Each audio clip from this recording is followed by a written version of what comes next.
I was sitting in the very first seat on that plane, the kind of seat people take pictures of before they even sit down, and I remember thinking how quiet it felt up there, almost peaceful, like nothing bad could possibly happen in a place that expensive. Funny thing is that calm didn't last more than 5 minutes because the moment the crew looked at me, I could feel it, that familiar shift in the air, that silent question forming behind their eyes. What is he doing here? I wasn't dressed the part, I'll admit that. No suit, no polished shoes, just a dark hoodie, clean sneakers, and a carry-on that looked like it had seen a few too many trips. I was tired. I'd just come off 2 days of non-stop meetings overseas, the kind where you shake hands, sign documents, and change entire industries without anyone ever knowing your name. That part comes later. What mattered right then was this flight. I wanted to experience it the way real customers do, not the way executives get treated when the red carpet comes out. That airline, Atlas Crown Air, was about to become mine. The deal was done, paperwork signed, announcement scheduled for the following week. Nobody on that plane knew it yet, and that was intentional. Boarding started and I stepped forward with my digital pass ready. The gate agent barely glanced at the screen. She scanned me instead. Shoes, hoodie, face. Then she looked past me toward the line behind, clearly searching for someone she felt belonged in front. "Sir, please step aside, we're boarding first class," she said, already half turned away. I remember smiling politely and saying, "I am a first-class seat 1A." She sighed like I'd just ruined her morning, grabbed my phone, scanned it, watched the light turn green, then shoved it back without a word. No apology, no eye contact. Just go. I should have taken that as a warning. On the aircraft, things didn't improve. The lead attendant, a woman named Brooke, looked me up and down like I'd wandered into the wrong movie set. "Boarding pass," she said flatly. "No, hello." I showed it. She paused when she read the seat number like it physically bothered her. Then right behind me, a man in a tailored blazer stepped on board, and suddenly her entire personality changed. Big smile, warm voice.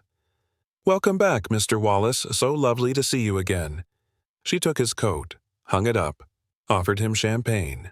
I stood there holding my own jacket, feeling invisible. When I asked where I could store it, she didn't even turn around. Overhead bins are for everyone. Just stuff it up there. Stuff it. Yeah, that stuck with me. Once seated, I watched service begin. Drinks poured, nuts served, laughs exchanged. The cart rolled past me like I didn't exist. When I finally asked for water, the purser, a guy named Colin, smiled thinly and said, "We're a bit short right now, sir. I'll see what's left." Short, on a $9,000 seat. You know what I mean? I leaned back and told myself to stay calm. I'd lived this story before.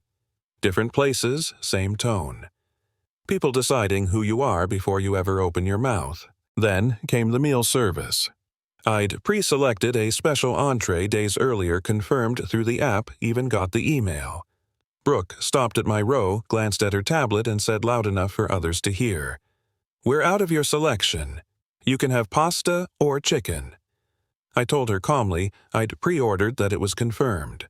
She rolled her eyes, leaned against the seat divider like she owned it, and said the app glitches all the time.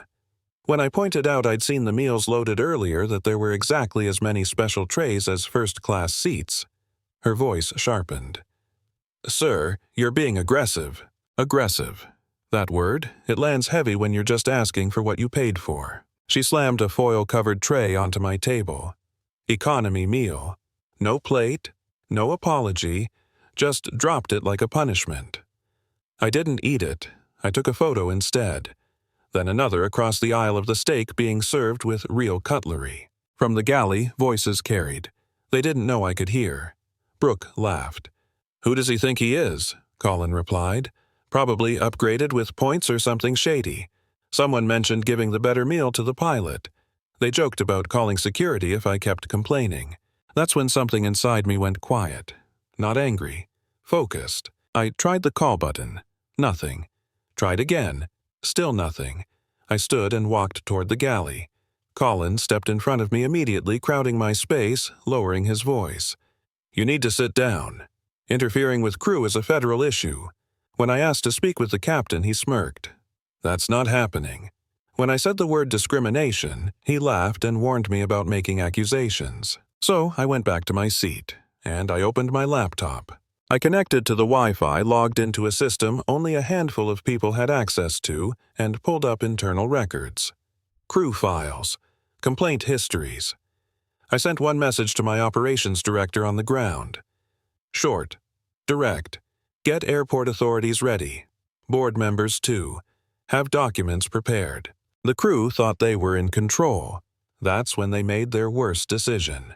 During descent, the captain announced a security issue involving a passenger in first class. Everyone was told to remain seated. Brooke sat in the jump seat, tissue to her face, shaking dramatically. Colin stood guard arms crossed, watching me like prey.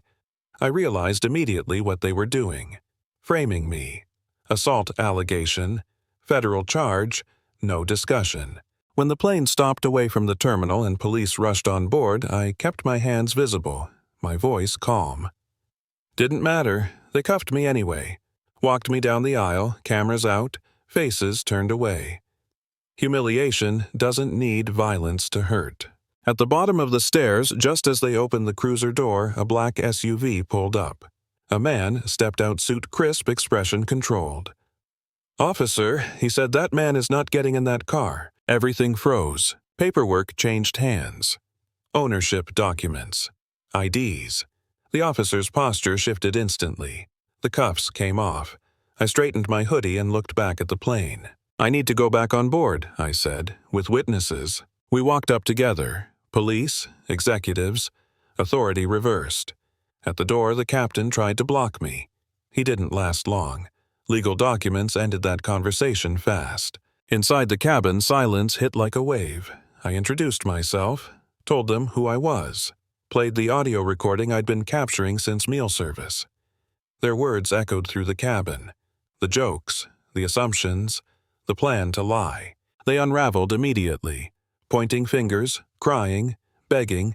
It didn't matter. Termination papers were handed out on the spot. For cause, effective immediately. Charges followed. As they were led away, an older woman a few rows back spoke up. "It costs nothing to be kind," she said softly, "but being cruel always sends the bill." When it was over, I ordered the plane restocked first class and economy. I gave my seat to that woman. Then I picked up my bag and walked to the back. Middle seat. Coach. Because power doesn't mean hiding in comfort. It means understanding the whole picture. As we finally took off, the cabin felt different, lighter, honest. Now, here's where I want to hear from you. Was that justice, or was it too far? Have you ever been judged before anyone knew your story? Drop your thoughts below, because conversations like this are how things change.